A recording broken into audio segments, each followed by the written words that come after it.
These are iron, steel, and electrofluctators in Satisfactory 1.0. Aside the silly name, these blueprint factories do produce everything related to iron, steel, and electronics. Perfect set of items for the mid-game Satisfactory. Every fluctator have both personal storage containers and dimensional depot uploaders for every single item. And one can ask, what is the point? Well, for example, you want to build a radar tower.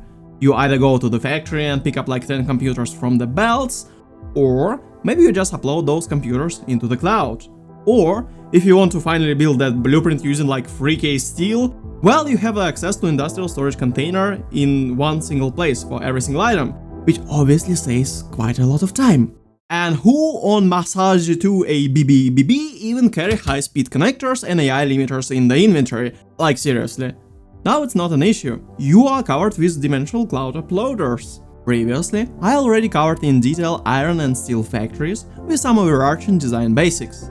And today, I want to focus on a new addition of electrofluctator factory. After all, it is the first such a factory using SAVER sloops to its advantage. It produces computers, crystal oscillators, high-speed connectors, AI limiters, circuit boards, quick-wire, copper sheets, silica and quartz crystals. As is quite usual for my channel, it is self-contained all-in-one blueprint factory. You connect raw resources on one end and get finished items on the other. It doesn't require any oil processing in the setup, which is like half of complexity for items like computers in the mid-game. Well, on top of miles of belts or rail to deliver plastic and rubber if you want to go for the standard road. And with clever use of alternative recipes and new Satisfactory 1.0 techniques, production ratios for computers go up to 6.6 items per minute. And we even have 4 crystal oscillators per minute. And this is a very interesting point indeed. Before that, in update 8 Satisfactory, I was maybe using like 4 modular blueprints to achieve such a production ratio, but now, in Satisfactory 1.0, I am pretty much covered with one single blueprint. Yeah, it's kinda nice. So let's go for the nice things.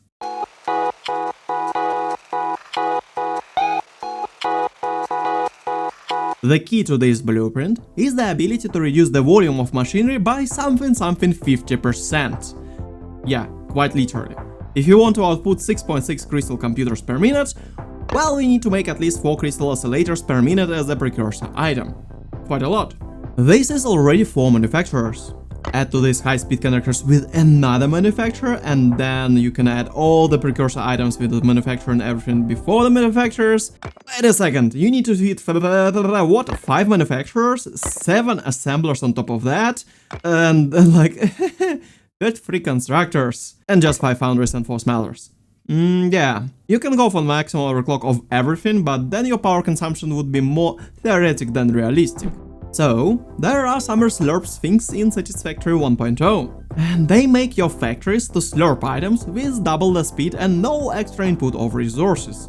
I think factories on SAVER slurps are just like me when I'm too excited and, well, skip the whole thirst thing during the production cycle. Although I can bet that many of you are probably already using SAVER slurps for your power slugs and to double your alien DNA. And with such a basic logic, one can put SAVER slurps into the final chain of production. It looks like the most natural thing to do. In this case, into Crystal Computer Assembler. And you are wrong. It will achieve none of our goals. More of the better thing is not exactly better, especially when you have the limited input space. Well, to be fair, with SAVER slurps in Crystal Computer Assembler, it would be only 3 manufacturers right now. Also, there is the bigger issue. Reducing input of computers do reduce the production of crystal oscillators before, and this is not exactly the desired thing. And frankly, I want a lot of those crystal oscillators, and just having 2 per minute, well, it's not great, but having 4, it's kinda nice.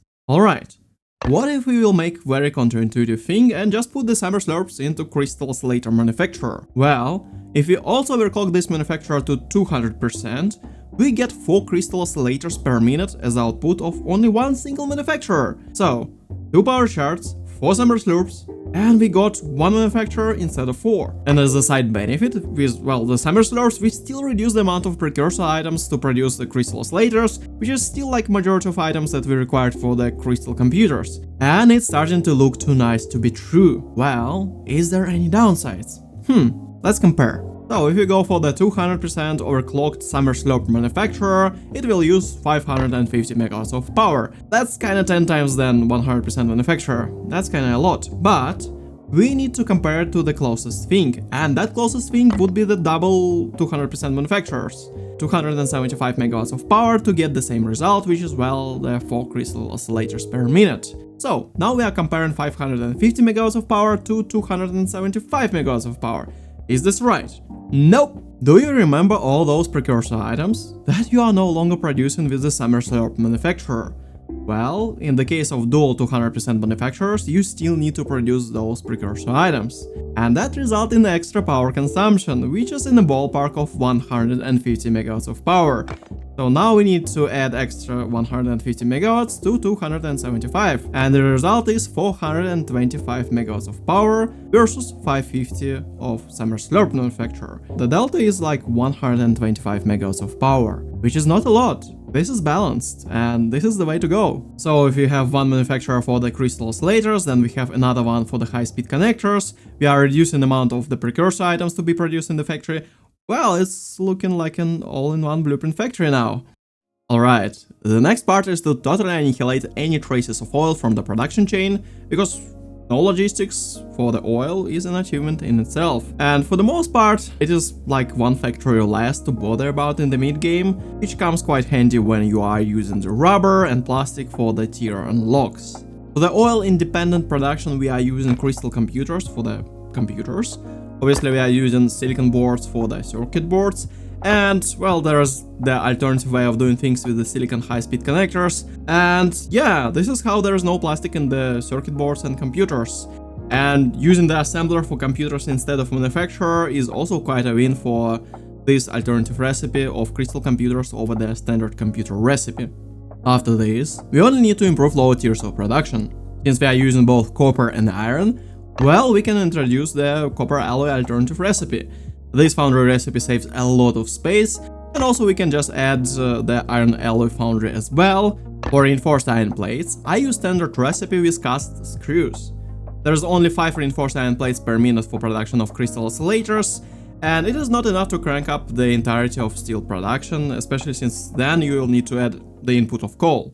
Floor-to-floor layout of this factory have several elegant solutions, and this is, considering all the previous videos, I think this is the most interesting part about any extra factories in the same style, like iron and steel fluctuators.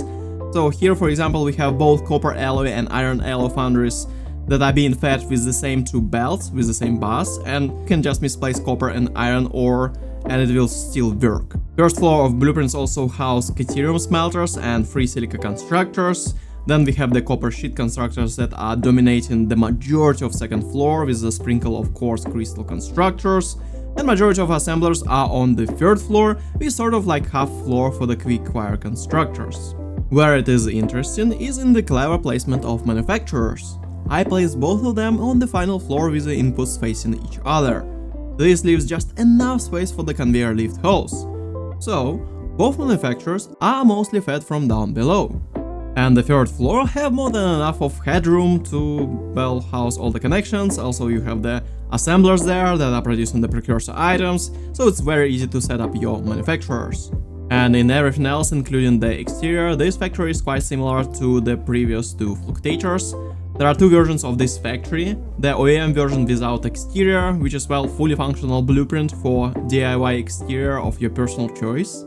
And this OEM version is available for free on the patreon.com/Yakez. You just need to sign up and get it for free. And then there is a version with my own custom exterior. If you dig the things that I do, well, you can get that version in the early access on lowest tier of Patreon things. Thanks for all Patreon members supporting me this way. Special thanks to everyone who goes even beyond this. This week we have several new members with tips of Mr. Hamilton and even Mr. Grant.